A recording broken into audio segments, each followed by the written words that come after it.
Well, September is Life Insurance Awareness Month. It's a good time to remind us about legacy and creating a positive, impactful legacy. To talk about it today, we've got Chris McIntire, president and founder of McIntire Retirement Services, here on Your Game Plan for Retirement. Chris, always a pleasure to have you here on the program. The resource for so many across Northwestern Ohio, the proactive planners, savers, investors turn to you and McIntire Retirement Services. And of course, this program each and every week for some proactive guidance on building their investments and their financial future. We always appreciate the insights that you provide. September is Life Insurance Awareness Month. What does this bring to mind for you?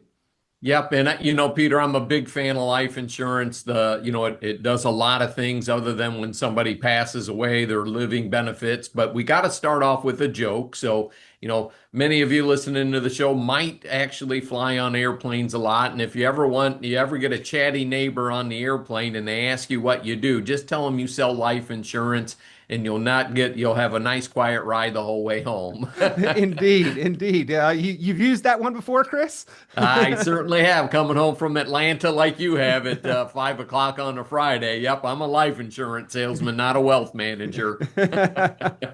All jokes aside, though, Chris, life insurance can be a very useful tool, and there are many different types. There's a time and a place for those different types. So we'll evaluate and talk through the pros, the cons, the benefits, the disadvantage, when and where each type is used. But let's back up for a moment, because while September is specifically Life Insurance Awareness Month, I think that it begs to a larger topic, which is that a lot of Americans are under or uninsured completely. And we have forgotten to address some of the biggest parts, the most important pieces of creating a positive, impactful, and as seamless as possible legacy for our families. Yeah, without question, and my wife and I, we don't have any children. We have nieces and nephews and great nieces and nephews. And I have 4 life insurance policies on myself right now. So, I use the basic term insurance just in case, right? In case I pass away, it's cheap and it's for a specified amount of time. And then I also have some universal life insurance, which gives me the flexibility of putting in some extra dollars or maybe not putting in extra dollars. And then also borrowing against my policy or from my policy, in an income tax-free solution as well, in addition to long-term care benefits by accelerating the death benefit payout as well. And I'm sure you're going to help us guide me through here how we explain this to the folks listening today. Yeah, but Chris, with no kids, since all the nieces and nephews are so great, you do want to leave something behind for them. Again, another joke there, but nearly half of U.S. households say they would face financial hardship within 6 months if they lost a primary wage earner. And so I think that this is really kind of the time and place where term insurance makes the most sense, is that when we're replacing income, we really need to get the biggest bang for our buck. And during our wage earning years, perhaps there are alternative places where extra cash flow could go above the cost of term that could help us build our financial structure. So if you would, let's talk about term insurance, the time, the place, what it is, and then what it can and can't do.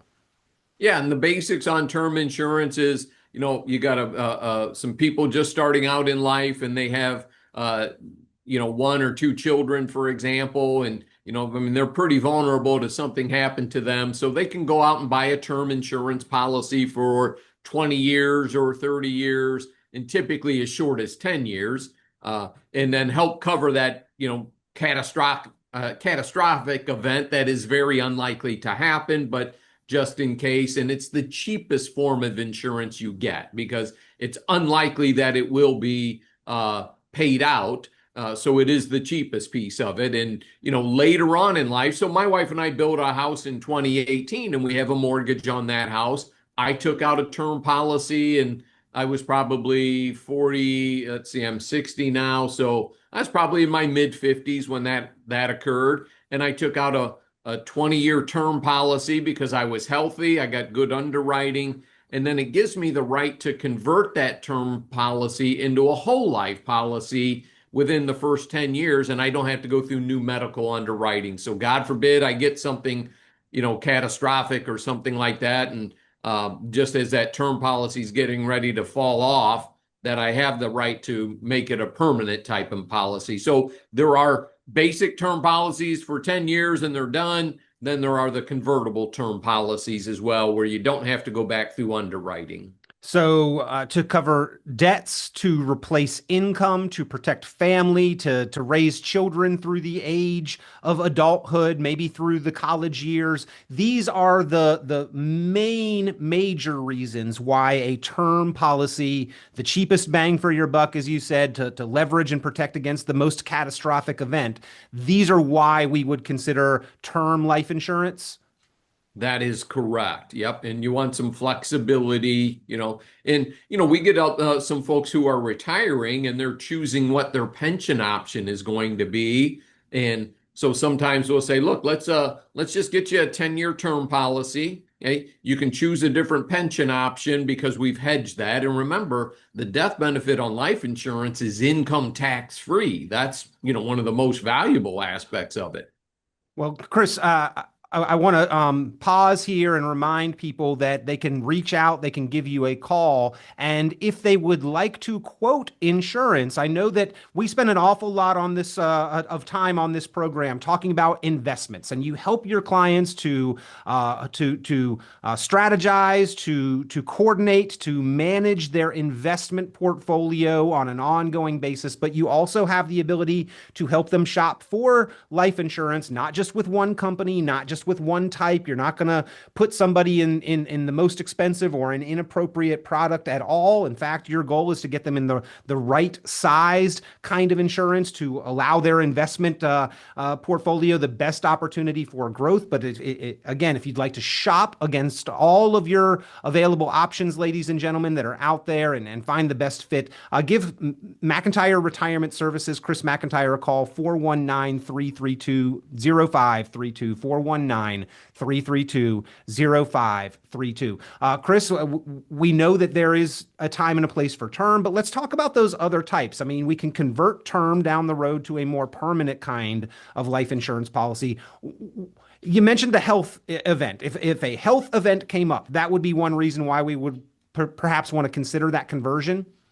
Yeah, absolutely. God forbid you get something that starts with the letter C Yeah, in some bad today's news. world. Yep. Yep. And you can convert your policy into a permanent type. And it will be your premium's going to go up because it's going to be based off of your age and whatnot, but you don't have to go through underwriting to do that. So, you can guarantee, that what you didn't think you would need, the term piece, hey, you may need and may want to have that the whole life side as you go through life. And then you also can get some accelerated benefits, for the long-term care side by converting as well.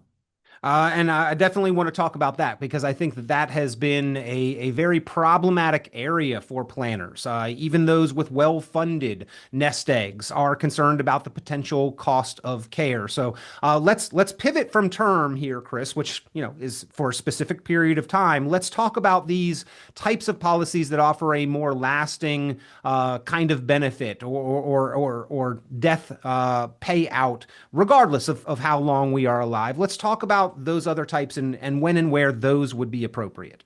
Sure. And I use personally what I have two universal policies and specifically indexed universal life. So I grow my extra cash value inside the policy off of the growth of like the S&P 500, for example. And the type of policy I have, I can't lose any of that cash value if the stock market was negative. So there are variable universal life policies where you may have direct investments, with your surplus cash inside the policy. I prefer to use mine as a safe money strategy. Okay. And then, I have the flexibility because it's universal on how much money can I put into it in a particular year, or if something came up, can I not fund it this year? So that's one of the differences between the universal life and then just basic whole life insurance. My wife has a whole life policy where,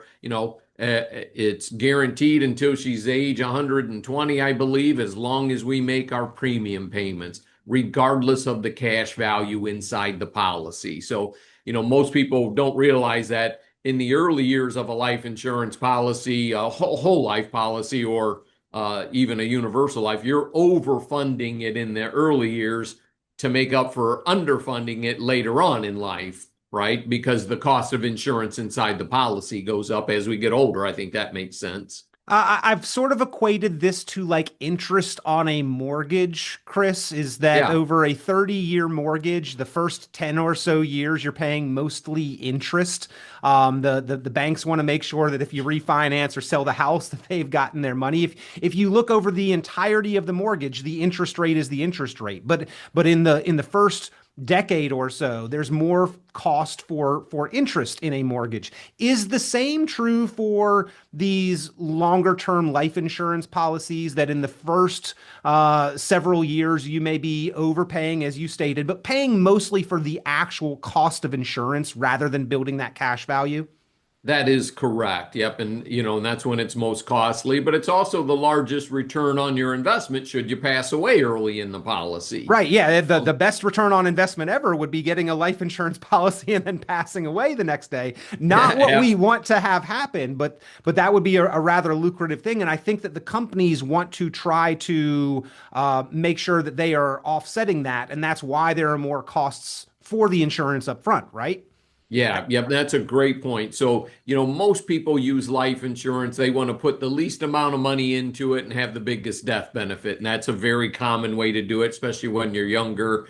And then, sometimes we use the exact opposite. We want the least amount of insurance and the most amount of cash we can put into it because it makes the policy cheaper, especially if we're using it for, some income tax purposes, because you can borrow out of your policy income tax free. So depending on the specific use we're trying to do is, how do we design the policy? That's probably a good generic description. Everybody's needs and wants are different, so we can tailor the policy around that. Is there a time or a place or a type of person that this strategy is more appropriate for, Chris?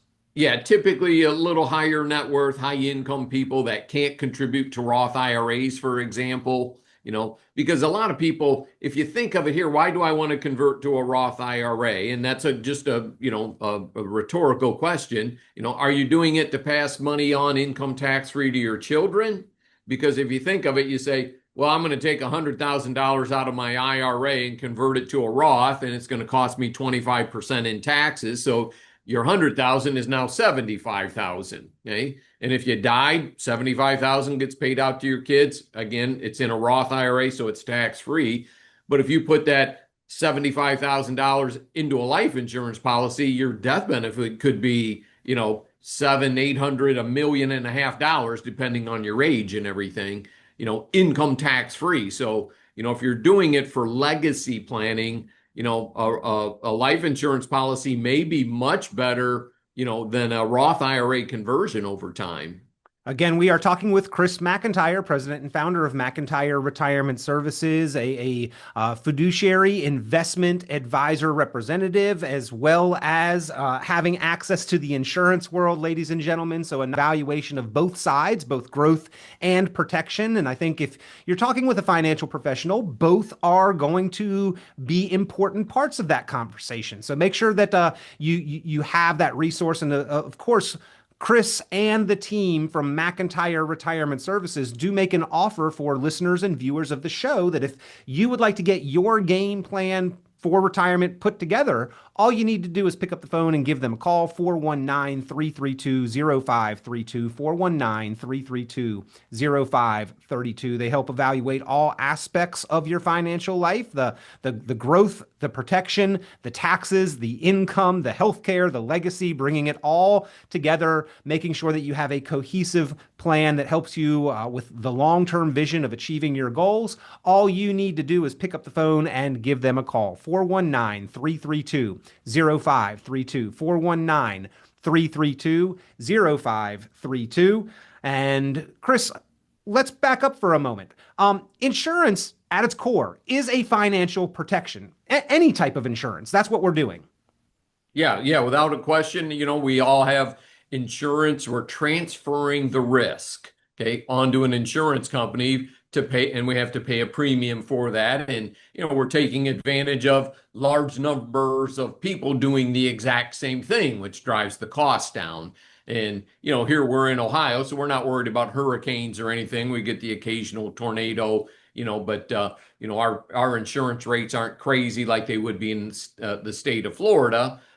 So, we insure our properties. Okay? Then you might have an umbrella policy in case something out of the ordinary happens and you need more protection. Okay. So we have a very large umbrella policy ourselves. Okay. You and I have insurance because we run businesses. We have insurance on our lives in case something happened to us where, Peter's got a younger son and a wife and whatnot.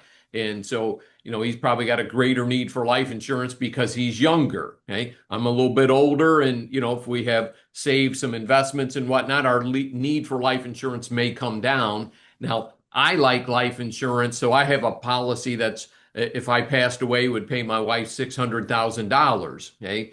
And this is one of my universal policies. But if I went into a nursing home or needed home care, long-term care type needs, whatnot, assisted living, I can access 2% of that $600,000 death benefit every month to pay for long-term care needs. Sometimes we call that an acceleration of the death benefit. So that's $12,000 a month for long-term care needs. And, I say that with a mom right now in a rehab facility and a father-in-law in a nursing home. Mm.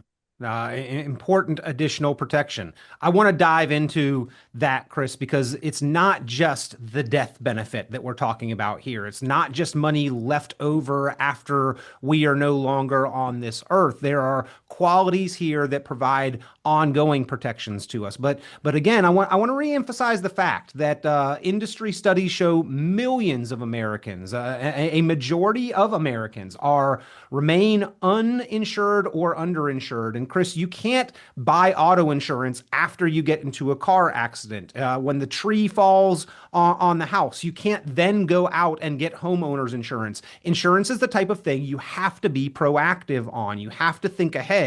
You have to have in place before you need it. You cannot get this the day after you need to have it in place. And that's why we do encourage you, ladies and gentlemen, be proactive on this. This is something that you need to take seriously, along with your legal documents, your beneficiary designations, and the insurance protections that you have in place. And all of this is part of the review process, along with aligning your investments there at McIntire Retirement Services. Give them a call, 419-332-0532, 419-332-0532. But Chris, I think the quality that you just mentioned about the long-term care protection, this is something that people have shied away from, and it has left a gaping hole in even well-funded nest eggs and retirement plans to not have addressed the potential cost of care, which can be significant and potentially catastrophic. So once again, if you would, tell us how more people are finding an appealing method to addressing those potential costs of care these days. Sure, and we had, back in the day, I'm going back 10, 20 years, there was traditional long-term care insurance where if you didn't use it, you lost the premium payments. And that's really gone by the wayside. Some of the companies jacked up their premiums, some went out well, became insolvent and stopped offering policies. So, nowadays, many more of these long-term care pieces are built on the chassis of a life insurance policy where you pay a premium into it, and if you pass away, somebody's going to get a death benefit, an income tax-free death benefit. There are also long-term care policies you can put money into an annuity. And then the annuity says, okay, over the course of time, we're going to increase a pool of money for you to use if you needed it for long-term care. So example, you put in $100,000 in a tax-deferred annuity with a long-term care element to it. And then maybe, it may say, okay, on day one, we're going to give you $300,000 for long-term care needs, and as you get older, that pool of money is going to build. And again, you're pulling it out on a monthly basis, not in a lump sum. So, but you still put your $100,000 premium into it and you're making a fixed rate on that, and maybe you don't need it, and down the road you can yank that money back out. So it's not necessarily use it or lose it anymore. The industry got a lot smarter, I'll say that. And I mean, I'll be the first to criticize the industry as well for designing it wrong out of the gate 25, 30 years ago, of course. Which I think is why a lot of people sort of ignored this significant need and the significant potential risk for their retirement longevity and the protections for their spouse and family. Most importantly, Chris, is that it had been misdesigned, and Oh, the yeah. insurance industry knew it, and people knew it, and so there's been a move away more toward this design. Now, I will say, or ask rather, this does not sound quite as comprehensive potentially. Like you can't just go on for years and years and years and decades with an unlimited pool of assets. This is more of a defined protection, but on the other side of it, while there's a limit and limitation to the amount that will be paid out, it's also not use it or lose it. So a significant balance on both sides of the appeal for the industry and for the individual. Yeah, and that's a great way to put it. We're trying to find the balance. How do we design this type of plan for the specific client who, hey, may have a very good pension and good Social Security benefits, and we just need to bridge the gap between, the pension and the Social Security, and then supply them another $4,000 or $5,000 a month, and then they can leave the rest of their assets as they are. Or if they went into the nursing home, maybe they start giving some of those assets away, in the meantime to clear that 5 year window. That's a very common method as well, because people say, well, wealthy people can afford to pay their own way into nursing homes. No, wealthy people are going to take pennies and buy dollars from somebody else. How do you think they became wealthy? They They didn't appreciate use their leverage. Right, yeah, and that's the leverage, right? Yeah, and they can, now, I'll make a joke, and I mean, if you got $5 million and above, yeah, you could probably self-insure your way, believe, and use some other strategies. But that's where we look at the life insurance as a wealth transfer vehicle, so why not have some of those long-term care benefits, available in modern policies? And, people are living longer. So, is it possible for somebody who's 70, 75 years old in relatively good health to get some form of a policy? It certainly is. Is it more expensive than somebody who's 55? Well, heck yeah, it is, right? You got 20 years age difference in there. And, so is it better to start some of this stuff younger than older? Of course, Well, Chris, we've moved through this topic incredibly quickly as far as time running short here. So I want to kind of put two thoughts in one. Number one, the thought that there are a lot of people out there that say, it's not my goal to leave a lot of money behind. I have supported the kids. I raised them. I want to enjoy my life and my money. I don't think that is a selfish notion, but the reality is, if we have a sound game plan for retirement, if we've got a plan for our own lasting lifetime of financial confidence, then more likely than not, something is going to be left behind. So why not structure things in a way that is efficient and effective and fulfills our wishes for who would get what and how that process would go? And then connected to that, Chris, thought two is that in our industry, we're hearing about this phenomenon called the great wealth transfer, which is the thought that one generation has saved an estimated 70 to 90 trillion dollars that over the next couple decades is going to change generational hands. However, without proper planning, Chris, I feel as though a lot of that transfer is going to be transferred to the IRS and the nursing homes because things like what we've talked about today have been ignored to a large extent. Yeah, exactly. And people want to delay paying taxes as long as they possibly can, but they ultimately have to get paid. And, nowadays, if your parents pass away and leave you an IRA account, you have to drain it within 10 years. And you might be in a higher income tax bracket than your parents. And, it's just human nature, right? We want to put off pain, and paying taxes is pain. we do a lot of Roth conversions throughout the course of the year, but there is no more efficient uh, wealth transfer vehicle than life insurance. I can take pennies and I can buy income tax free dollars, and I mean, that's a wonderful way to transfer wealth as opposed to, and we're not beating up Roth conversions because we do a lot of them as well, right? Maybe you're not healthy. So we're just talking in general here, not necessarily endorsing one strategy over another. But the problem with Roth conversions is you convert $100,000 and now you got 75,000 that went into the Roth. You're $25,000 behind where you were. I mean, there's a time element in there as well. So, what is the best method? And sometimes we do both, right? Because some people say, look, I'm going to need some money down the road. We're going to use this Roth conversion money for ourselves. We'll leave our kids the life insurance side.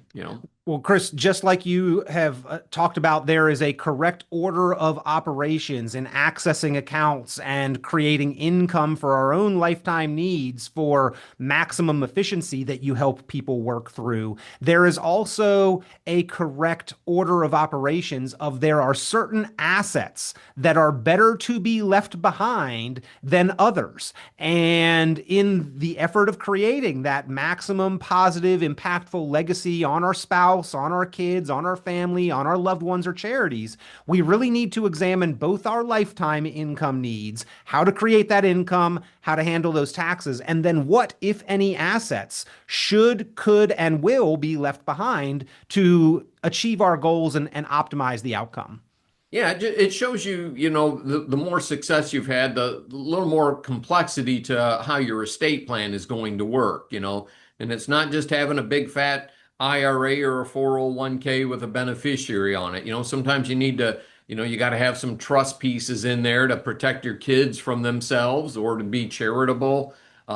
Your Roth conversion strategy, your long-term care strategy, and in the overall investment program, there is a lot to, navigating through retirement. And there are some potholes that you want to not drive through, because you can bang up the front end and you don't want to have to realign everything, right? Yep. But it is a journey, not a destination. And so planning for this is an ongoing process. I know that, Chris, you put the game plan for retirement together and individuals' goals mapped out, their income, investments, taxes, healthcare, legacy, and then continue to monitor that and grow it and adopt it and adapt it over time as conditions change. Legacy planning is about more than just money. It's about protection, purpose, dignity. September being Life Insurance Awareness Month, it's about creating legacy, but it's more than just life insurance, ladies and gentlemen. Double checking those beneficiaries, making sure you have the proper legal documents in place, and you have a plan for your own lasting financial confidence is what your game plan for retirement is all about. And if you'd like to get that put together, no cost, no obligation, it's a courtesy service that Chris McIntire offers there at McIntire Retirement Services. Pick up the phone and give them a call, 419-332-0532, 419-332-0532. You can also visit online, McIntyreRetirementServices.com, McIntyreRetirementServices.com. Chris, we appreciate the reminder, the discussion of September being Life Insurance Awareness Month, but how we really need to be thinking about creating that positive, impactful legacy successfully and the tools that are available to do it. Hey, my pleasure. Good to be with everybody. Enjoy Life Insurance Awareness Month and do not discount the value of life insurance. It can be life-changing for many people who are on the receiving end of it. Well, we always appreciate the time, Chris, the insight, and the reminders of what is important financially. So once again, ladies and gentlemen, give Chris McIntire a call, 419-332-0532. And once again, Chris, thank you for being here. My pleasure. Take care, everybody. Tune into Chris McIntyre's full radio program and visit McIntyreRetirementServices.com for many additional valuable resources, including other great episodes of Game Plan for Retirement with Chris McIntire. Be sure to subscribe. The content of this radio show is provided for informational purposes only and is not a solicitation or recommendation of any investment strategy. You are encouraged to seek investment, tax, or legal advice from an independent professional advisor. Any investments and/or investment strategies mentioned involve risk, including the possible loss of principal. Advisory services offered through Brookstone Capital Management, a registered investment advisor. Fiduciary duty extends solely to investment advisory advice and does not extend to other activities such as insurance or broker-dealer services. Advisory clients are charged a quarterly fee for assets under management, while insurance products pay a commission, which may result in a conflict of interest regarding compensation.